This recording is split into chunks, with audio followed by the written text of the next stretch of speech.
Hi. இப்போ தான் மார்க்கெட்லேருந்து காய்கறிலாம் வாங்கிட்டு வந்ததுமே எல்லாம் அரேஞ்ச் பண்ண ஆரம்பிச்சிட்டேன். அப்படியே அந்த கையோட வெஜ் பிரியாணி பண்ணிடலாமே அப்படின்னு சொல்லி ஃப்ரெஷ்ஷான காய்கறியை எடுத்து வெஜ் பிரியாணி செய்ய ஆரம்பித்தாச்சு. முந்தின நாள் தான் சிக்கன் எடுத்ததால் இந்த சண்டே ஃபுல்லாகவே வெஜ்ஜாகவே போயிடுச்சு. பட் பரவாயில்ல, வெஜ் பிரியாணி பண்ணணும்னு நான் ரொம்ப நாளாகவே ஆசையில் இருந்தேன். ஃபஸ்ட் டைம் பண்ணேன், நல்லாவே வந்துச்சு. சண்டேனாலே வீட்டில் இருக்க பாய்ஸ்க்கெலாம் என்ன தோணும், நான்வெஜ் டே.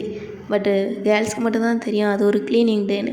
ஏன்னா அன்றைக்கி தான் வீடு கழுவுது என்ன, பாத்ரூம் கழுவுது என்ன, எல்லா வேலையும் அன்றைக்கி தான் இழுத்து போட்டு பண்ணுறதா இருக்கும். பிரியாணி திறந்து பார்த்தா உதிரியாக அருமையாக இருந்துச்சு. இது நானாக பண்ணேன் அப்படின்னு என்ன நானே அப்ரிஷியேட் பண்ணிக்கிட்டேன். அப்புறம் இது ரொம்ப நாளாகவே ஒரு குட்டி சிலிண்டர் யூஸ் பண்ணிகிட்டு இருந்தோம். அந்த சிலிண்டரை ரிமூவ் பண்ணதுமே ஒரே கரையாக இருந்துச்சு. அதை க்ளீனிங் பண்ணணும் இன்றைக்கி அப்படின்னு சொல்லி எப்படியாவது க்ளீன் பண்ணணும். ஏன்னா மற்ற டைம் பண்ணலாம், பிங்கு பண்ண விட மாட்டா. அதனால் இன்னைக்கு பண்ணிடணும்னு சொல்லி ஃபினிஷ் பண்ணியாச்சு.